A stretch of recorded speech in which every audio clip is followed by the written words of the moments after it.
Hello again, everyone. I'm Joe Longinusa, welcoming you to another edition of Next on the Tee with Chris Mascaro, the show where industry leaders, golf professionals, and legends all come and discuss the great game we love so much. So without further ado, let's turn it over to our host to tell us who's next on the tee. Chris, take it away. Hey, thank you, Joe. Good morning, everybody, and thank you for joining me again this morning on Next on the Tee. We are brought to you today by the great folks over at the French Lick Resort. Folks, they're Pete Dye and Donald Ross designed courses, ranked number 1 and number 2 in the state of Indiana by Golf Week. It was the site of last year's Senior PGA Championship and the LPGA Legends Championship. Check them out online at FrenchLick.com. We are also sponsored by our friends over at the Leather Shop, makers of top-quality, custom-made leather, dress, casual, and golf shoes. Folks, do yourself a favor and put your feet inside shoes. They're going to keep them feeling good and looking good all day long. You can find them online at the-leather-shop.com. I'm your host, Chris Mascaro, and today I have the privilege of sharing 2 great guests with you. First up is going to be Matt Adams, and I'm sure you all know Matt. He's the host of the Fairways of Life show on Sirius XM's PGA Channel, as well as the Golf Channel. Matt is a great golf historian. He's also the author of several books, including the Fairways of Life and several in the Chicken Soup for the Soul series. So it's, and folks, quite frankly, he's one of the great interviewers, whether it's on radio or on TV, of all time. So I really look forward to chatting more with Matt on a variety of topics here in just a few moments.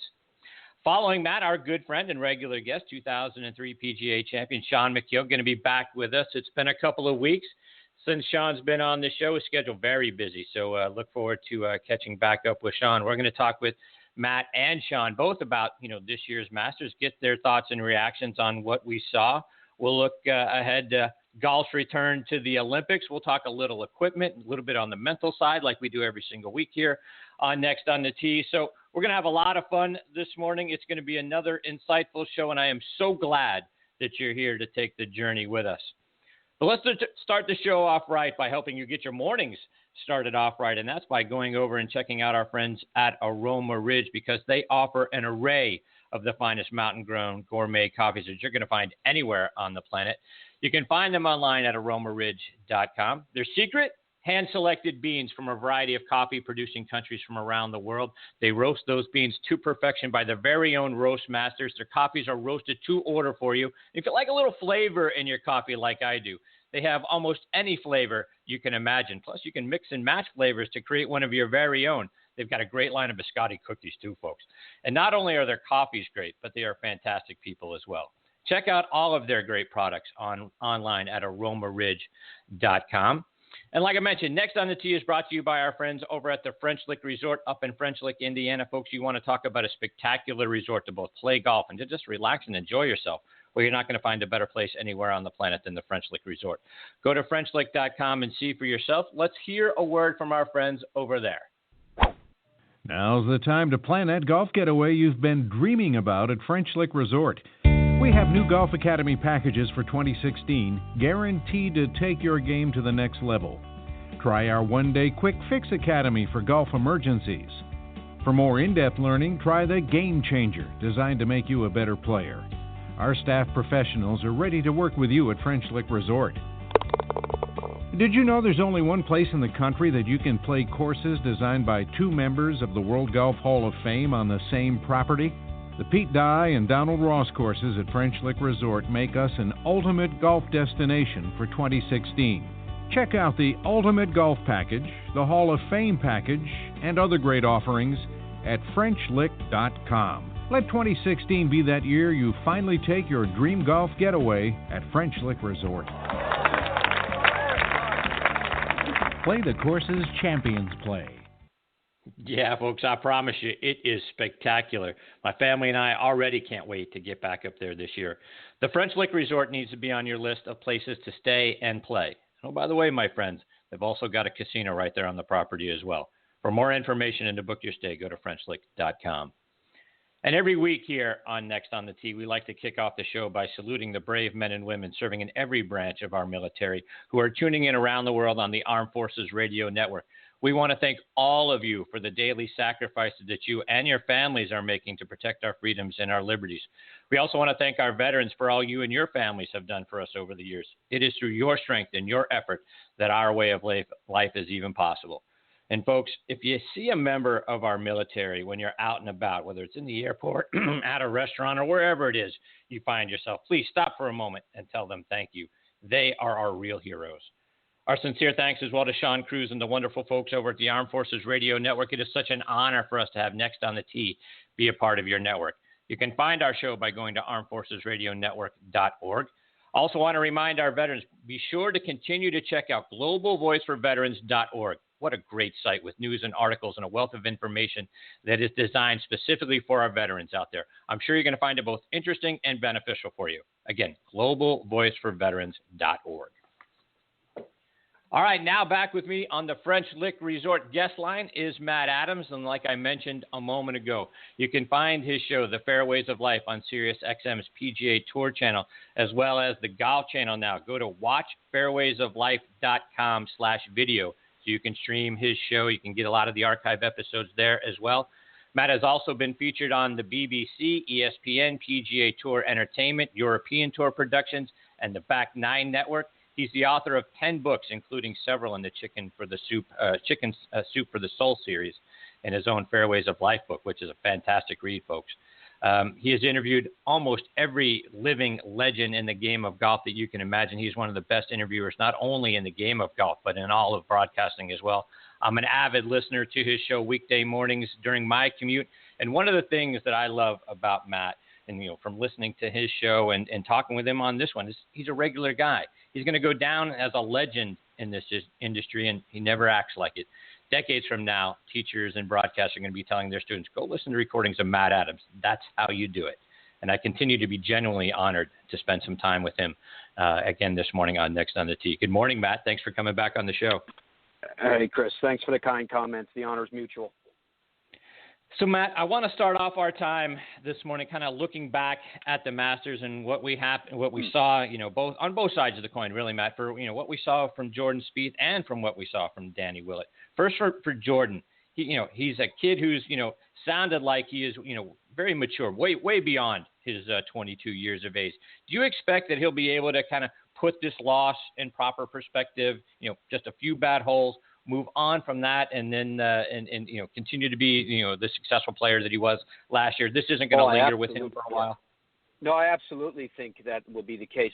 The reason why I have that personal conviction is because of Nick Faldo, believe it or not. The week of the Masters, Sir Nick came on the show. I mean, you're a regular listener too. You might remember. I can't remember if it was Tuesday, Wednesday, or Thursday of that week because we had so many people coming through. And I was talking to him about the 1996 collapse of Greg Norman from the context of saying, don't you think in fairness that you didn't get the credit that you were due because you shot a 67 that day, ironically, the exact same score as Danny Willett fired on the Sunday of the Masters pass. Right. And he got into Nick went back to the Open Championship at Muirfield in 92. Where he held it together, although he was leaking some oil, and he was able to close the deal. And he said, if I didn't finish that one off, I think, and this is 1992, this is 24 years ago. He said, if I didn't finish that one off, I think it would have left me with some scars, some mental baggage. And so from Jordan's standpoint, because he already has 2 major championships in his satchel, done. He earned them. They're finished. And he did them at a time, and he did them in a way that was both historic and well before the time that anybody thought that he could do it with the brewing process and the baking of a tournament player and getting the experience and all that goes into it. And when one expects that they're finally ready to break through. He did it so young that I think he has this arsenal that he can draw upon of performance that he can say, you know what? So, yeah.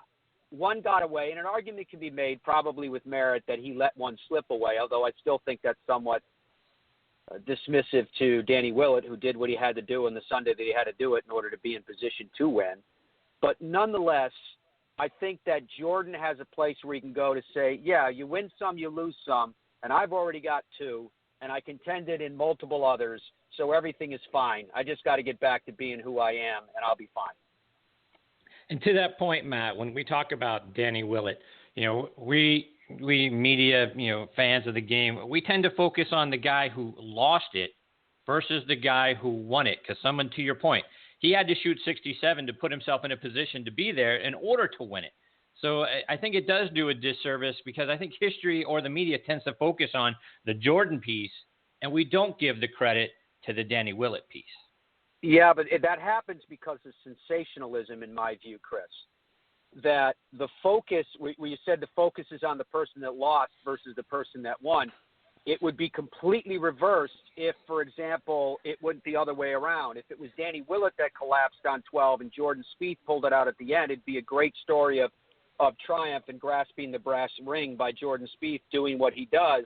And it would almost be an afterthought that Danny Willett collapsed on the 12th hole. But because it happened the other way around, the focus is upon what Jordan didn't do. It's because of the popularity contest that surrounds the players that are at the top of the game that we cheer for. I get it. I understand it. I see why it happens. But years from now, when you talk about years and decades from now, when history looks back on the event, if by that time, let's say Danny Willett goes on a tear of his own in the next 15, 20 years, and let's say that he ends up winning multiple majors. Who knows? Pick a number, 8, say. Just for the heck of it, pick 8. Ties in with Tom Watson, currently a winner of 8 major championships. Then the view of this Masters will be perceived very, very differently because it was a champion that surged up the leaderboard, grasping as I said, the brass ring when the leader was otherwise stumbling on the 12th hole. So it flows and ebbs through the currents of time. And so right now, I'm not tremendously concerned about which way it goes or whether it represents a trend, because I think we tend to live in a present-day conceit in which we think the time and age in which we live in is going to define all others after us, which never is the case. So I'm not so much concerned about that. I think ultimately how this Masters will be remembered has a lot to do with what hasn't taken place yet, and that's going to be how Danny Willett defines the rest of his career.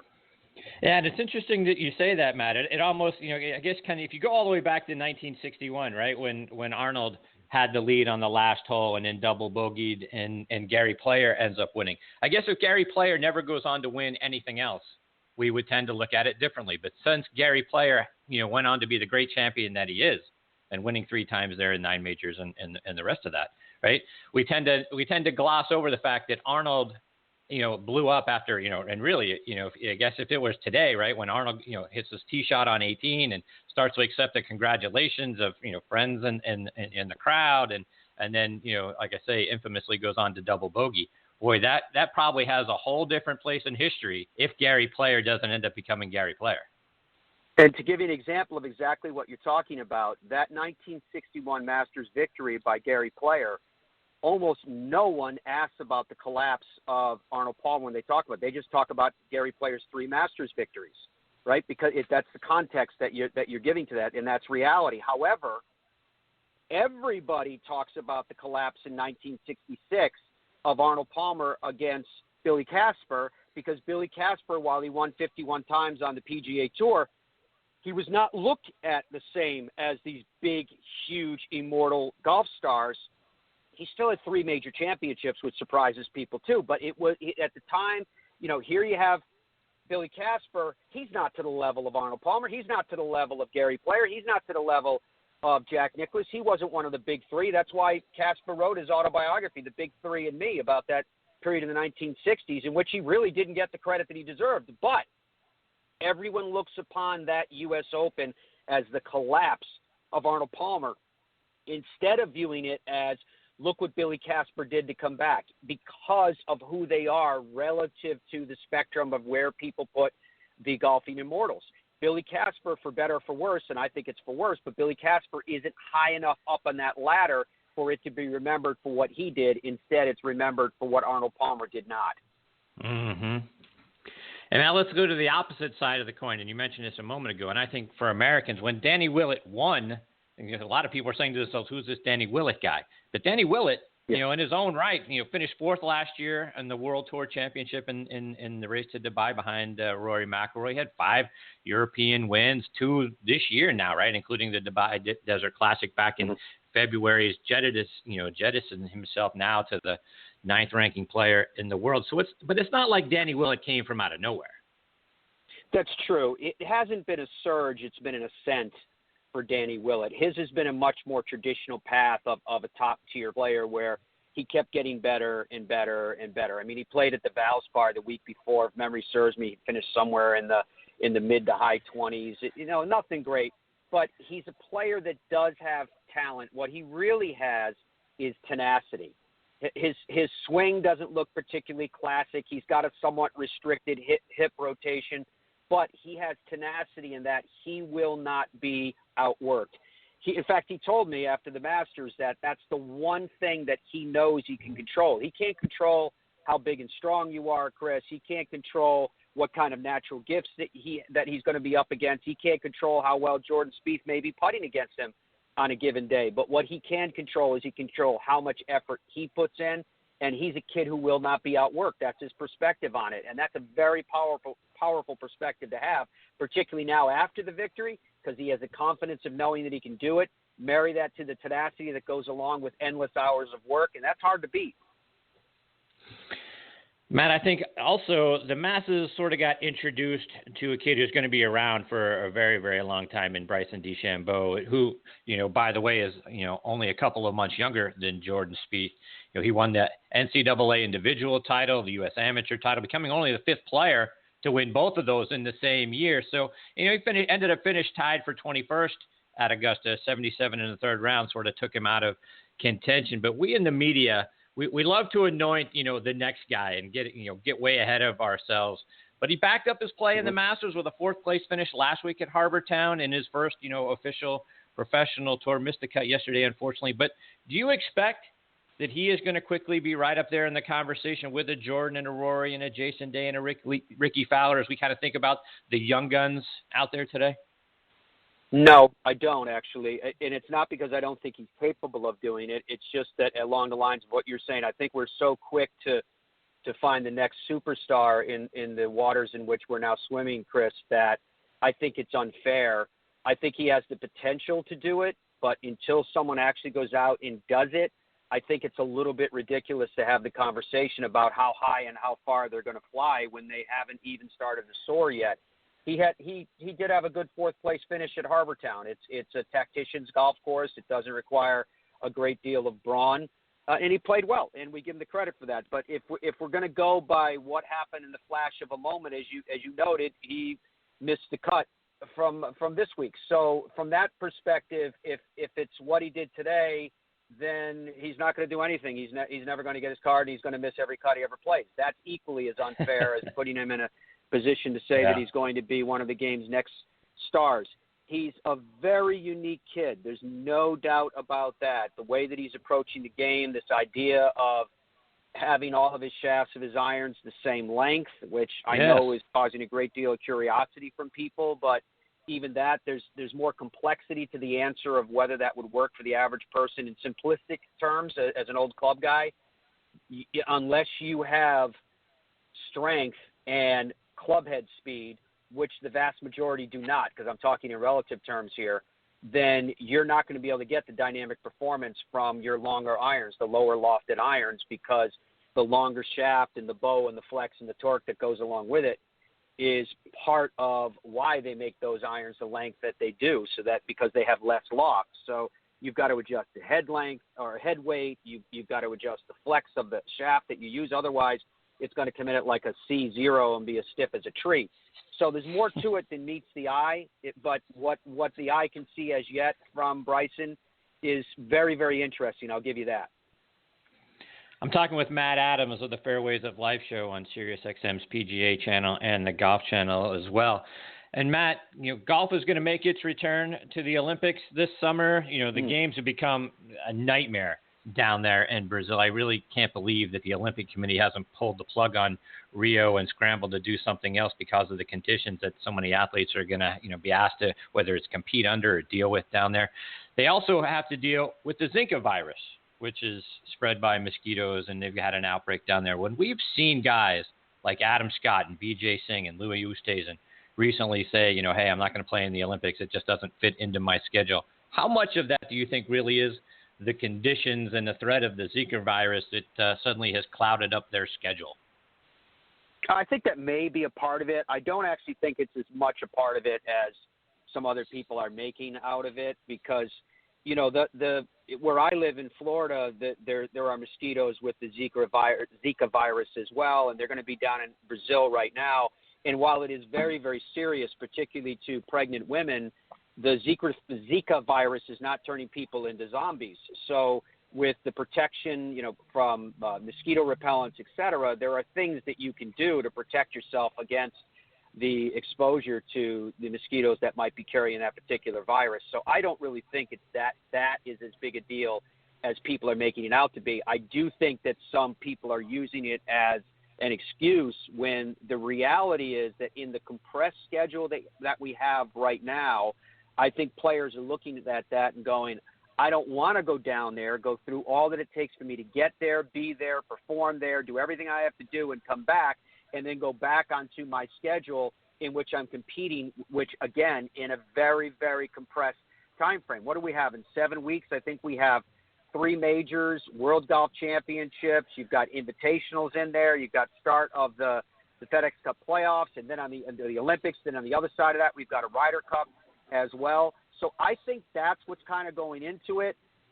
For my part, from my opinion, I absolutely disagree with them. I think it's going to be the same as tennis in the Olympics, when some of the big guns and some of the big stars and people that are used to being treated like, kings and queens, they were grumbling. But once they were there and once they were representing their respective countries, particularly once they were standing upon that podium and their national anthem was played, everything changes. So I'm very excited about golf being back into the Olympics. I'm not crazy about the format, but at the end of the day, the fact that the golf is there means more to me than anything else. And I honestly can't believe that anybody that's there representing their country they're going to fight off the tears in their eyes when they hear the national anthem when they're there. So I think there's people that are making rash decisions, and I frankly think they're wrong. Do you think we're going to see any more players pulling out? Yeah, I think you probably will. I think it's the nature of it. There's clearly an effort going on, pressure upon players currently. You can tell that whoever's harboring those thoughts, all the powers that be are trying to put whatever amount of pressure upon them they possibly can to get them to alter that perspective or change their opinion. But I just think that if people settle down and take a good hard look at the significance of what we're talking about, this is golf back in the Olympic Games for the first time in over a century. Maybe all the details in the recipe aren't perfect yet. Maybe the dish won't come out tasting as good as we all hoped it would be, but the dish is still there, and the buffet is golf in the Olympics, and I think everybody needs to be on board. Yeah, and if they don't, if more and more guys pull out, I mean, to your point, Matt, I think this has historical significance, right? Because if we lose more of the bigger name guys deciding to play down there, the Olympic Committee is less apt to put it in the 2024 games and beyond if it can't attract the game's greatest players, right? Yeah, I don't think that's going to happen, though. Again, history's not going to remember who wasn't there. History's not going to remember that Vijay wasn't there, who's unlikely to have contended anyway. History's not going to remember that Louis Oosthuizen wasn't there from South Africa, who could have won a gold medal if he was. History's going to look at who was the first gold medal recipient when golf was introduced back to the Olympics. And you've got players like Jordan Spieth, and you've got players like Jason Day that are talking about just how excited they are of going there and representing their country and playing. So I'm not worried about what happens when it's all said and done with the Olympics either. The Olympics are going to be fine. The golf is going to be fine, and we're going to put a ribbon and a medal around somebody's neck that won the first gold medal in the Olympics in over a century, and all will be right. That's my saying about the people not being there is not to lament their absence, but I truly and honestly think they're missing out on something. And Matt, talking about representing your country, as we look even further ahead to the Ryder Cup matches this year up in Hazeltine National Golf Course, it's going to take place the week of September 27th through October the 2nd. Curious to get your thoughts. What does Davis love need to do differently so that we have a better shot at a successful outcome this time around? Well, there's a couple thoughts that I have relative to that, Chris. My first thought is I think that we put a great deal of emphasis upon what, say, the Americans didn't do in ensuring that they've lost the vast majority of the, 8 of the 10, the vast majority of the Ryder Cups of 10 that have been played, instead of putting focus on what the European team has done. The European team has played brilliant golf. They've made the putts that they've needed to make at the time that they needed to make them. And so when they put together the Ryder Cup Task Force, now called the Ryder Cup Committee, it was interesting to me because there is so much of the so-called secret of the European success that is right in front of our noses. It's right there if you see it. For example, when you're talking about the captain, and the captain on the Ryder Cup side is a question of harmony, a question of players feeling as though the person that's been put into a position to lead them is a person that they wanted in the position to lead them, to go into that foxhole with. And I mean that respectfully, as I know we're across the Armed Forces Network. So when you look at what the Europeans have done, their captains all came to the captaincy after working their way through the system. Assistant captains, for example, here's another example of something that's right in front of our noses and how many people noticed it. Darren Clark has already led a team into team competition. It was the Seve Trophy. And so that's what I mean about how they let their people develop into the role and they get to know the players. The European Tour administers the European side of the Ryder Cup. In the United States, it is not the PGA Tour that administers the U.S. side of the Ryder Cup. It's the PGA of America. So as a result, in Europe, they would go to Paul McGinley before the Ryder Cup in that year, even 2 years, whatever he wanted, and they'd let him see who's in the tournament. And Paul would say, hey, you know what? I'd like to see how Victor Dubuisson plays alongside of Graham McDowell. Can you pair them together in the first 2 rounds? So they gave, and this isn't a secret, it's right in front of our eyes. It's right before our nose. So these are all the things that they do so that there is this hand-holding throughout and with all of the organizations so that the captain coming in has as much information as he possibly can so he's not forced to make decisions the week of the Ryder Cup and hope that he's going down the right direction. He can do it with a great deal of assurance that the homework that he's already done over the course of months or more is already well placed. So those are some of the things. I know that's long-winded, but when you ask me about what Davis Love III can do, it's what the entire organization and infrastructure can do to help him make better decisions. And that's just a couple of them that I touched on. There are many, many more than that, but it isn't a secret. We know exactly what they're doing. It's just you have to look at it holistically. I'm talking with Matt Adams of the Fairways of Life show on Sirius XM's PGA Channel and the Golf Channel as well. And Matt, one more before we let you go. And my next guest is 2003 PGA Champion Shaun Micheel. You've interviewed Shaun several times. He's co-hosted your show along with you as well. Just what's your favorite Shaun Micheel story? It has to be his 7-iron at the PGA. The thing that I like about Shawnee, and this is an interesting conversation because we had it the last time that he was on, was Shaun Micheel won a major championship. Nobody gave it to him. No one said, hey, you know what? You've been around long enough. We think it's time that we give you the Wanamaker Trophy. Why don't you take this and move on down the road? He did what he had to do at the time that he had to do it. And more power to him for that. And it's really interesting, as you know from having talked to Shaun many times in the past and today, he's a guy that is so humble that he struggles with, I think, the weight of what he accomplished. But he did it, and more power to him. So when you talk about Shaun Micheel, the thing that impresses me the most about Shaun Micheel is who Shaun Micheel is, the human being. The way that he allows things in people touch his heart, and the way that he emotionally brings things internally. It's in his case, he didn't win a major championship because he was entitled to it. That's what I'm saying. He's not that type person at all, and it's really, really impressive. And again, I'm saying this, and your audience already knows this because you have him on with regularity. But it's who Shaun is as a person that impresses me the most. Yeah, I couldn't agree more with that statement, Matty. Matt, I always like to end our time together by quoting you because we try to keep everything as positive as we can on this show, and you do such a great job of that on your show and in your books. And you wrote in your book, if we all are destined to miss our share of 3-foot putts in life, then we can at least seek to increase our odds of success through preparation and a conviction not only that we are capable of success, but that we deserve it. And that's another statement I couldn't agree more with. Matt, thank you so much. You deserve your success, Chris. Thank you for letting me come on with you again. It's always a pleasure.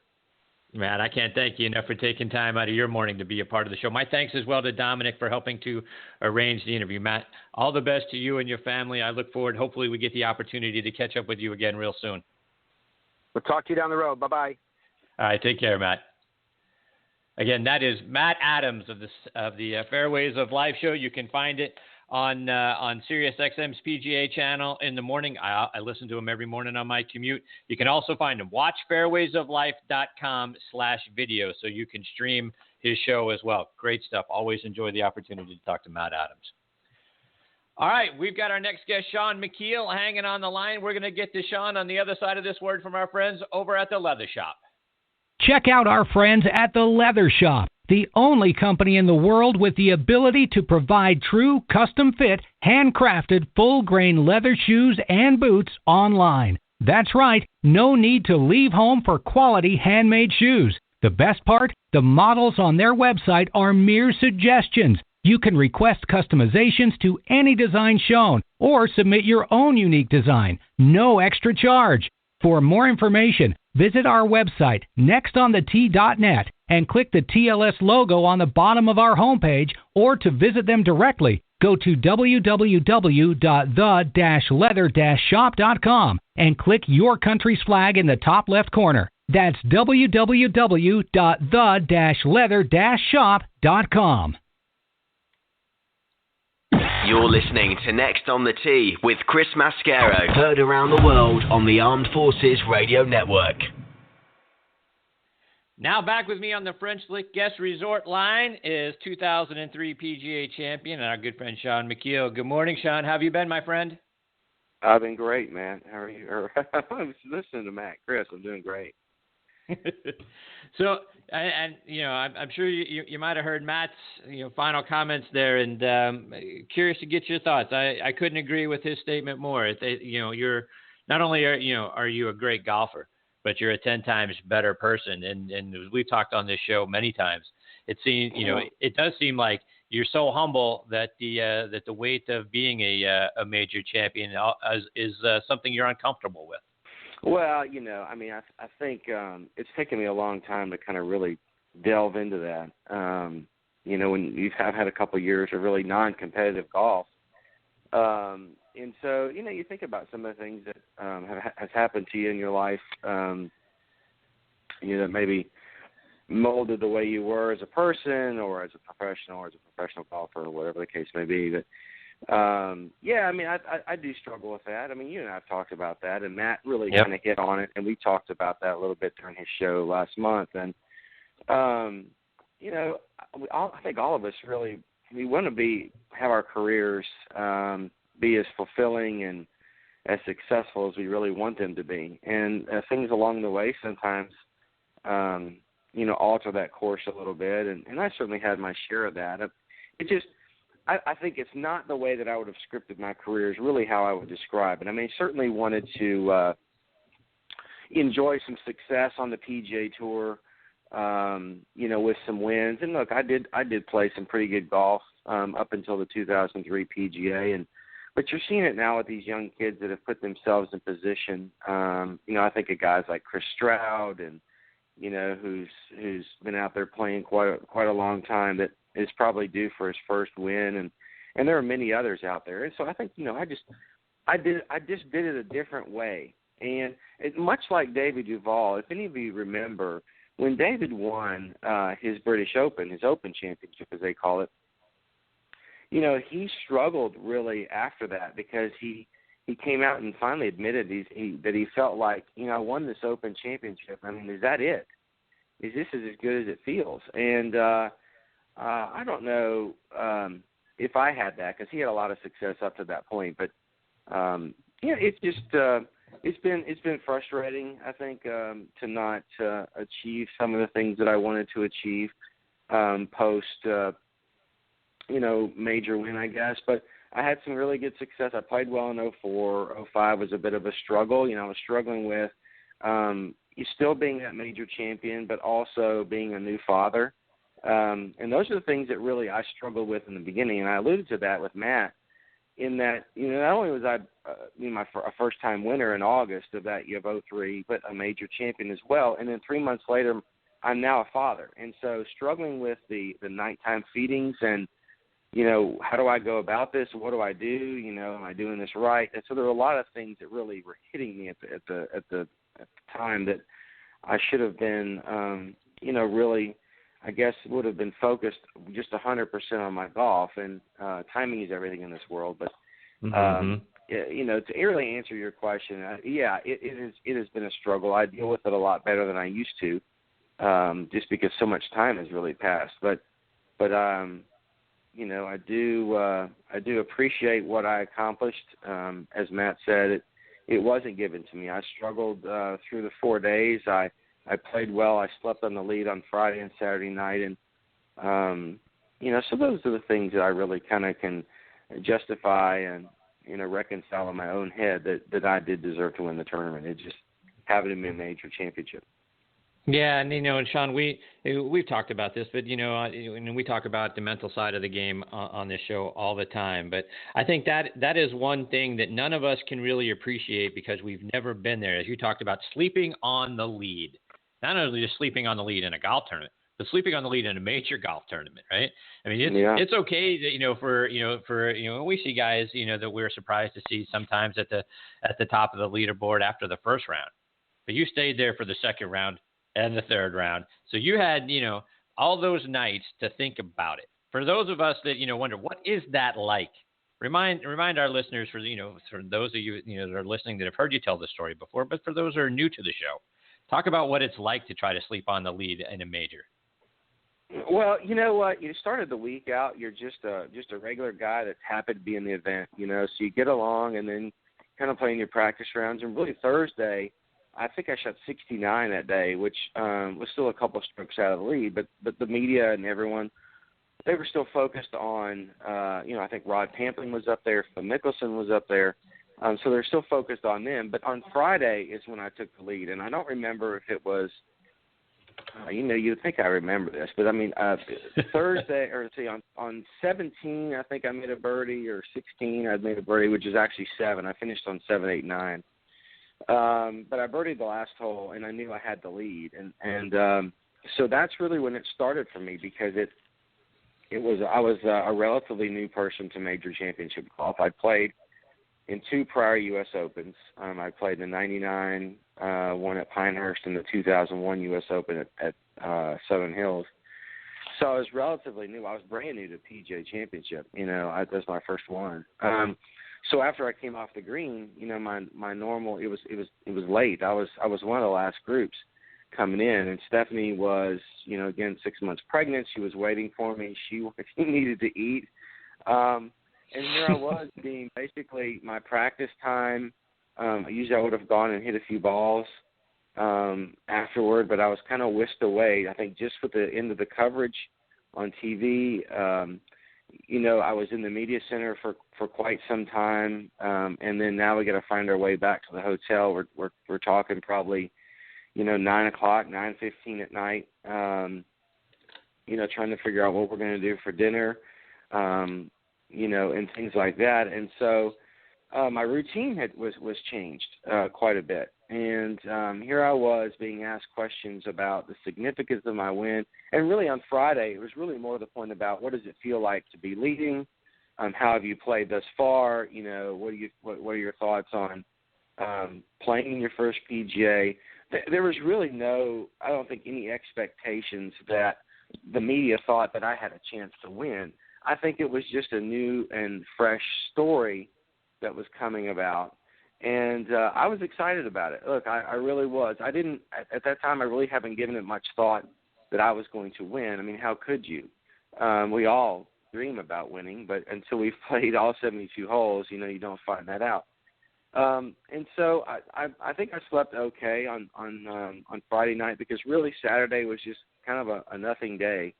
Really, it was more about continuing the good play and those types of things. So that's really what I thought of. It was exciting for sure.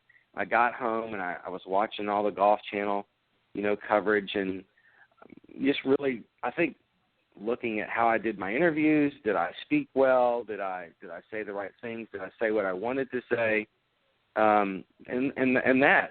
So, but it definitely changed on Saturday night when I came off. I had bogeyed the last 3 holes. I had played great golf. I was 7 under playing with Billy Andre, and then on Saturday I bogeyed the last 3 holes, and so that really stuck with me because I'm like, oh man, I had it going and I kind of fell apart. And of course, those were the first questions that I received in the media center again when I finished. And in some ways, the tone of some of the questions was that, well, okay, he's finally feeling the heat. He's finally not going to get this tournament. And not that anybody was happy for that, but I started fielding a lot more questions about that. I started getting the sense that I wasn't the darling champion that everybody wanted for the PGA. And I thought about that. I never mentioned that to Stephanie, but those are some of the feelings that I got. So that made it a little bit more difficult. And so I started feeling like now people don't really want me to win because I haven't really done anything, had much success on the PGA Tour prior. So that bothered me a little bit. So sleeping on that was a little bit difficult. Also, you come off, you see that when you're doing your interviews, the trophy sitting right there, the historical significance of the win, just the effect it would have on my family, on my parents, on my friends, on my teachers, all the things that I was carrying this burden. I felt that, wow, if I could win this, I would be able to share my appreciation with all of these people that have helped me along the way. And I was able to do that. And fortunately, on Sunday night, I was able to convey a lot of those messages and those thoughts and those thanks and appreciation for everybody that, really, gave me the opportunity to play professional golf. But it's really hard to describe, I guess, is that there's a lot of sleepless nights, a lot of worry, a lot of angst. But yet at the same time, one of my closing statements on Saturday night is they asked me how I was going to sleep and how I thought I was going to play the next day. And I answered the question like, obviously I don't know what's going to happen tomorrow, but I feel pretty good. And I was playing well. And I tell you, I had no lack of confidence with the way that I was playing, with the way I was putting. I had a good pairing. There were a lot of things that were maybe working in my favor. Might have been different if I was paired with a major champion, like Tiger was not playing well, but Phil or Ernie or somebody that was kind of hanging around there. And I suspect, yeah. I mean, so maybe the stars kind of lined up, but I did play pretty well. And yes, you did. I made a lot of birdies on Sunday. Matter of fact, for the week, I made 21 birdies on a very tough and fast golf course. Much different than it was in 2013. I mean, much different. Now Jason played well, won the tournament, but I think there were, just 2 or 3 of us under par on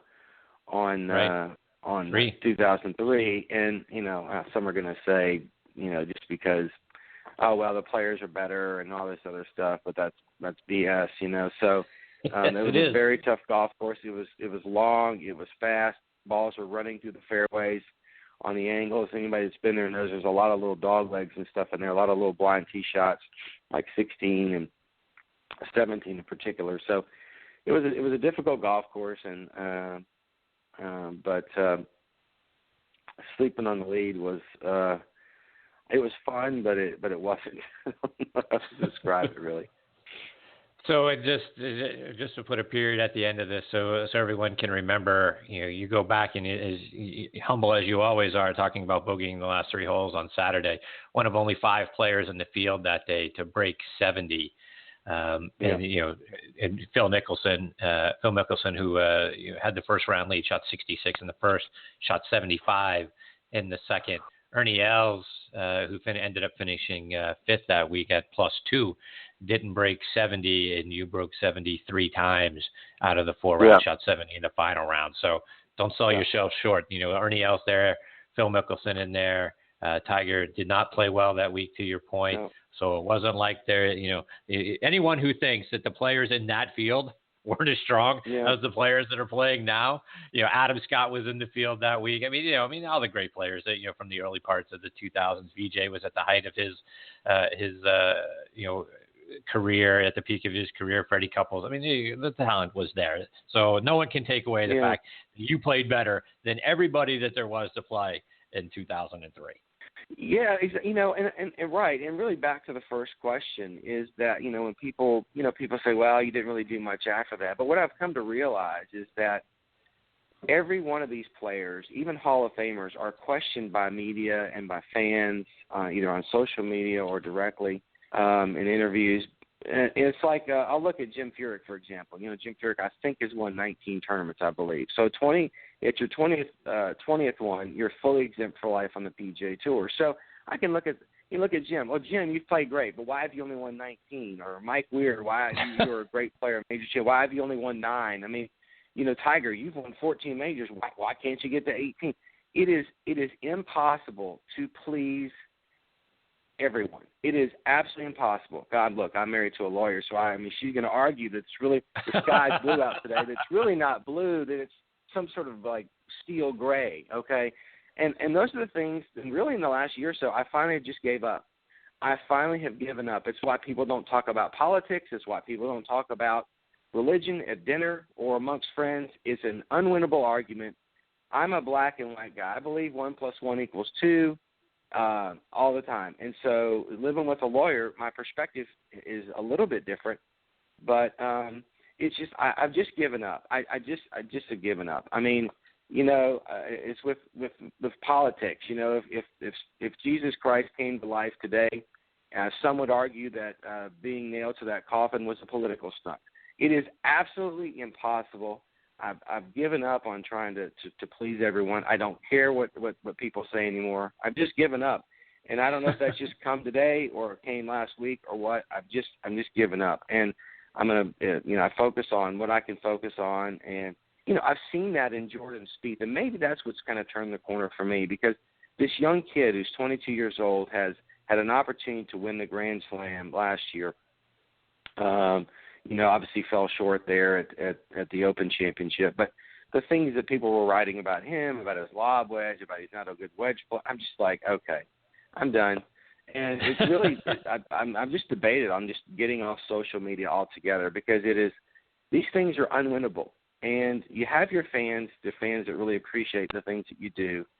And then you have the people that are just out there to just kind of badger you a little bit and try to belittle every little thing you do. And it's just not worth it. It's just not a lot of fun. And I'm certainly glad that social media wasn't around in 2003. I mean, I got enough of that kind of negativity from people like Dan Jenkins and others that took it upon themselves to write their little pieces, of comedy, and really knew nothing about what it was like to be inside the ropes. Yeah. And so I'm just over it. Just to put a period, and we'll move on to another topic. For you only did one thing. People, I think, forget too quickly that you finished second at the 2006 PGA Championship, 5 strokes behind Tiger Woods. But you were in the number 2 slot, and again, the same group of superstars were playing that year as well. So outside of Tiger Woods, you'd have won 2 majors. So I think people forget that too quickly about your career. No, they do. And I've had some good time, but I don't think anybody in any profession goes through their entire career and wishes that it couldn't have been a little bit better. I mean, I'm sure there are some, of course, but these Hall of Fame players, they look back and some of the decisions they made, and they're like, I could have been better. I could have been better. And history judges all of us, and that's why sometimes I wish it was just you could be invisible, and just play the game. But it's not that way. I mean, you got to put up with some of this stuff, and I think for the most part, I have. But I have a lot of great memories about golf. my life on the PGA Tour. Certainly, I want to try to. I'd like to get back out there one more year and everything. But speaking to Oak Hill, I mean, I always played really difficult courses well, and this goes back to my college days. I mean, I just found something in really challenging golf courses that made me feel like I was better at those than the other ones. I mean, I've always struggled on easy courses where there's a really, really low scores. I mean, I certainly have made my share of birdies, and I think that's what really hurts me now, even on some of the events that I've played in the web.com is, outside of a couple of courses, I think the one in Indiana is very difficult, but for the most part, these guys are shooting 25, 20 to 28 under par.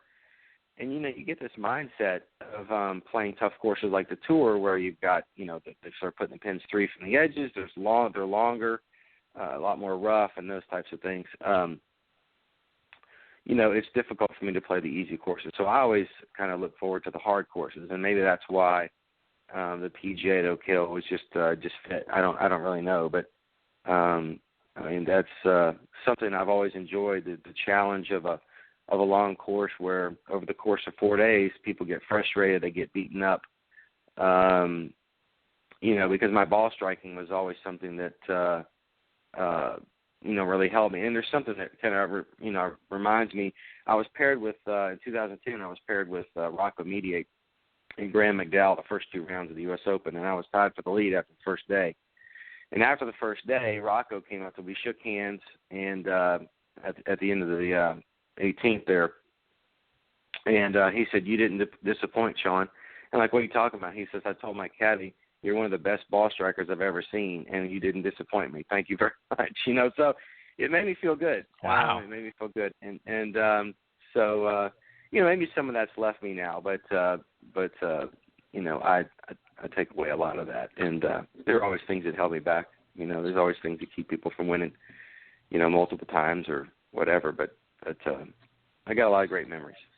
Yes, you do, and I appreciate the fact that you share them with us.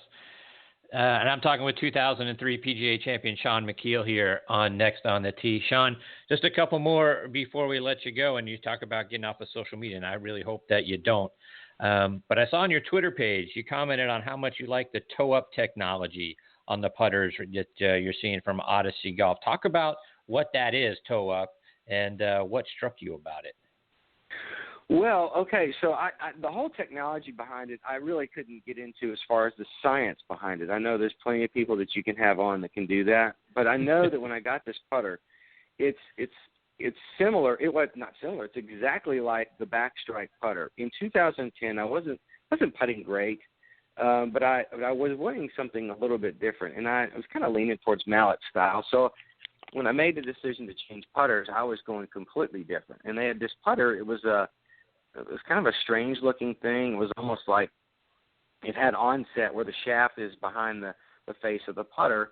And but when you hold the putter in your hand, I used to like putters with a little bit of toe hang, like a quarter toe hang, and that would be like, think of an 8802, a totally heel shafted putter. If you just held it out, the toe is going to hang straight down. Well, I liked mine to hang about a quarter, to give me a little bit of face rotation, natural face rotation, because I always had a tendency to use my left hand too much, and my left hand was turned too weak on the grip, so that the heel would sometimes go back first. And so I would struggle with pulls and things like that. And if I timed it right, I putted well. If I didn't, I hit a lot of pulls. Well, this technology, the toe hangs straight up. I think they call it kind of stroke balanced is how I would describe it. Where a face balanced putter hangs, the face is straight up to the sky when you just kind of lay it in your hand. This just allows the club, I think, to come back to impact without a lot of face rotation. I mean, there's a little bit, but there's no torque in it. So, like, the putter doesn't, like, twist off line. When you hit it, you make impact with the club, the toe or the heel. If you hit it off the toe, the heel is going to come. This doesn't do that, and so that it allows. But one thing I found with this toe-up putter, and I really like it. I'm going to have to send it back, I think, because it's too upright. Over the last couple of years, I've kind of gotten a little bit flatter with my putters to just accommodate a little bit distance, a little bit further away from the ball that I like. and allow my hands to be just a little bit lower to hang a little bit more under my shoulder. So I've got to get it back, but it's a kind of a unique putter, maybe not as strange looking as the backstrike. That putter was around for a few years. I don't know if it was a great seller, but I'm not sure that people really understand the science behind these putters. I mean, you know, when they see a strange-looking putter, people, it's kind of like me with clubs or any of us with clubs. You look at it and like, oh, man, I don't like the way that looks. And then you don't ever give it a chance. And, you know, I think a lot of it is really marketing and getting this out there. And then, of course, having a player on the PGA or LPGA Tour have some success with it. I think that's where you really see, you know, the advertisement and the credibility in the product. And but I love it. I mean, the backstrike that I use, like I said, has the same technology. I do like the white hot insert in my backstrike. I like a little softer feel. This particular head has, I believe, the Metalworks, which is the new technology, and it does feel good. It's just different because I've used an insert, this white hot insert, for another 6 years now. So I'm kind of used to that sound, that feel. But the technology behind it is, I understand it from a player. I can't explain it, you know, very well. But I think people ought to go out there and try it. It just allows there's not a lot of face rotation, but there is some. And it allows the club to come back to impact a lot squarer, so there's not as much manipulation in the hands for timing and stuff. So it might be good to have somebody from Odyssey on again. I know you've had some people on, so. We'll get Chris product, Koski to come back on and talk about that. I think he tweeted something out too. He retweeted that he thinks the technology is probably better than what I have in my backstrike, and I'd be interested to know why. So we'll see if we can't get him back on the show to explain why. Maybe we can have Shaun or have Chris on the show, and then you, and we'll ask. That'll be the last question. You'll be able to hear his response. I think that would be a lot of fun. Yeah. So. Last thing, Shaun, before we let you go, you've talked about potentially writing a book when you've joined us in the past. Any further thought on that? Yeah, you know, you gave me some really good ideas. And, you know, I've thought about it, you know, particularly, and of course I've not mentioned this, you know, but, you know, my father is in a really tough battle right now. And, you know, and so a lot of these things that I've been wanting to do, even my golf really is on hold. You know, as you know, he is suffering from glioblastoma, and it's something that we found out about a couple of months ago. And I was down in Florida practicing, and it's prompted me to come home. But you know, you know, certainly a lot of my life and a lot of my successes, or really all of my successes, can go back to my two parents for, you know, giving me the opportunities to play golf and to have access to teachers and to a club and to, you know, the best golf clubs and everything else. And so, you know, certainly I owe a lot to them, and been a lot of hard work, you know, along the way, but certainly them giving me my start. You know, I have a lot of appreciation for what they did for me. But so it's been tough because, you know, with trying to stay close to home.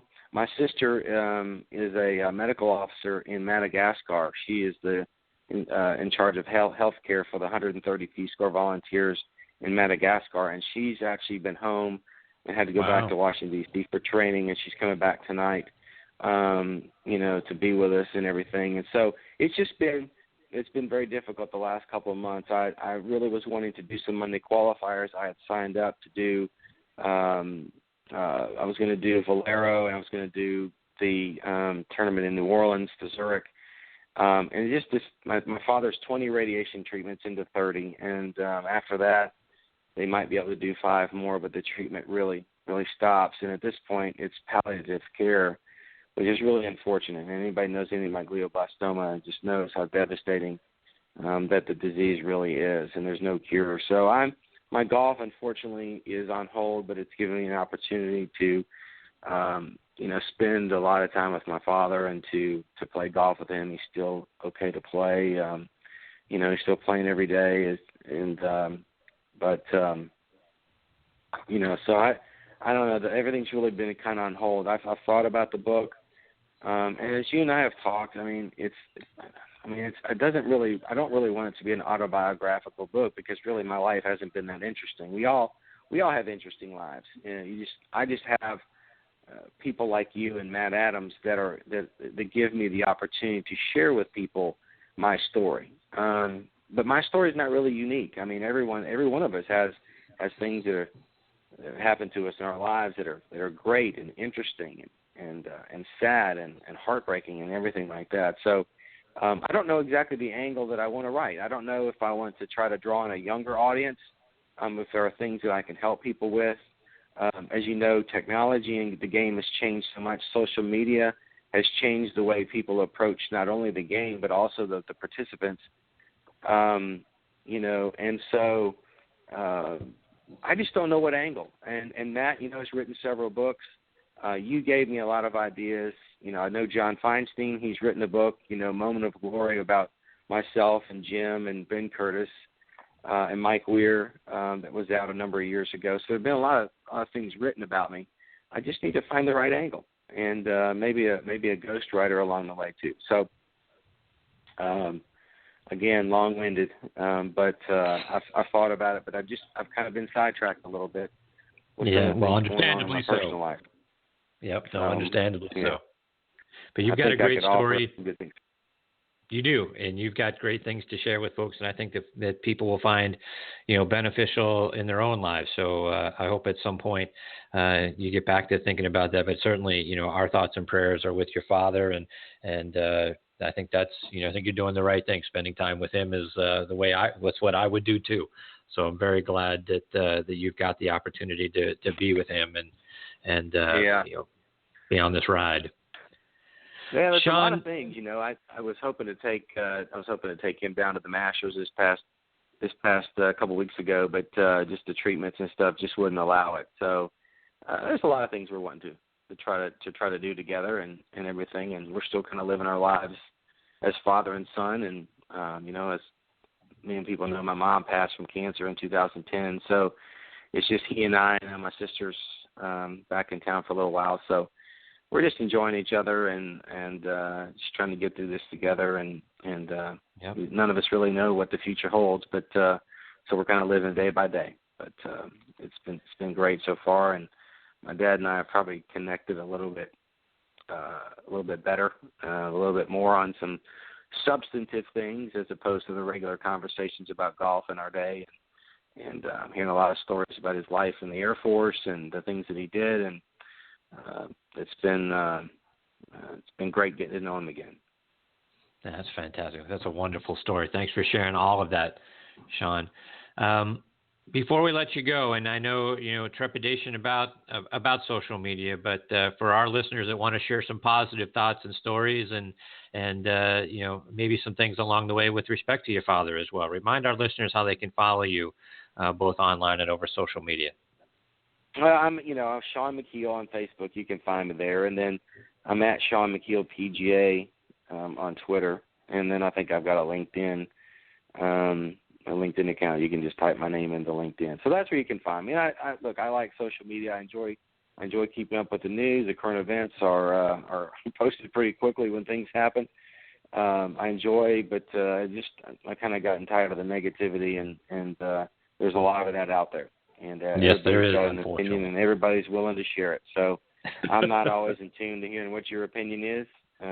But if I'm going to give my opinion, then I'm certainly open and willing to accept other people's opinion, even if it doesn't agree with mine. So probably why I don't give a lot of opinion on social media. I comment on things that are just pretty much directly happening, and don't give. I kind of stay like Sweden in this whole social media thing. It's not worth it. I don't have enough time. I'm not smart enough to create something in 140 characters. I'm amazed at how great some of these people are at speaking their mind in one short little blip, but that was never my thing. So I'll leave that to the professional writers. There you go. Shaun, thank you so much for taking time out of your morning to come back and be a part of the show. It's always great for me to get the opportunity to talk with you. I hope your schedule allows and we have the opportunity to catch you, whether it's next week or in the few weeks to come. But in the meantime, all the best to you, all the best to your father and to your family as well. We're right there with you. And I appreciate it, Chris, and I appreciate all the text messages that you send my way too. So thanks to you and all your listeners. I appreciate it very much, Shaun. Take care. We'll catch up soon, my friend. Sounds great. All right, bye-bye.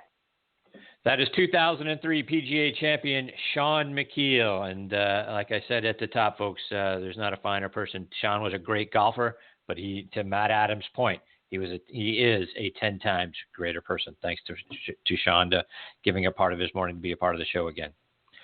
All right, folks, it's time for me to put a bow on this episode. Before we close up shop, I want to remind you about our friends and partner, PGA Tour professional Jim Estes and the great folks over at the Salute Military Golf Association. Let's hear from Jim and a word about them.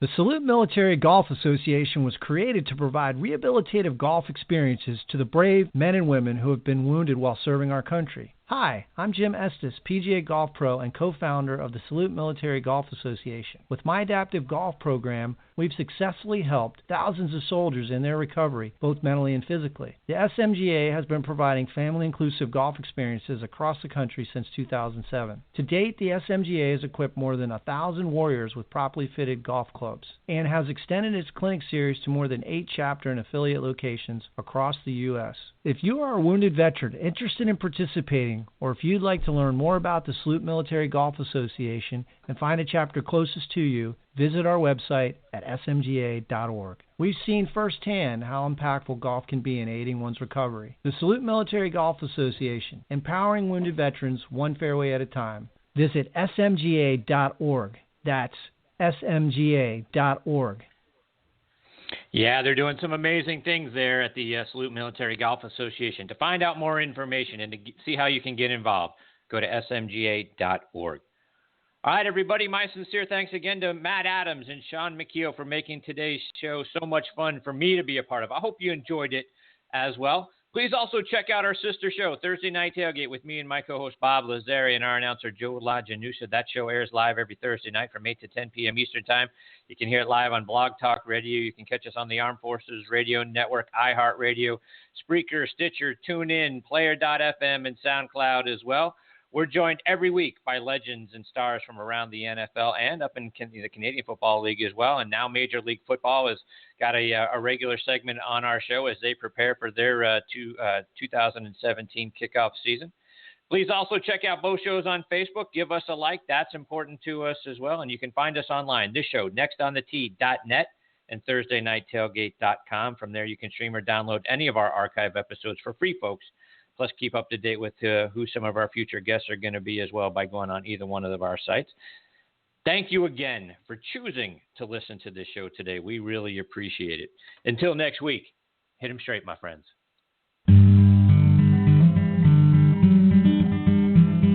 You've been listening to Next on the Tee with Chris Mascaro, where PGA and LPGA legends, pros and top instructors, and media members go to tell their stories. Join us the same time every Saturday to hear more stories about the game we love from the people who love sharing those stories with you. It's all about the great game of golf. It's all about the great game of golf.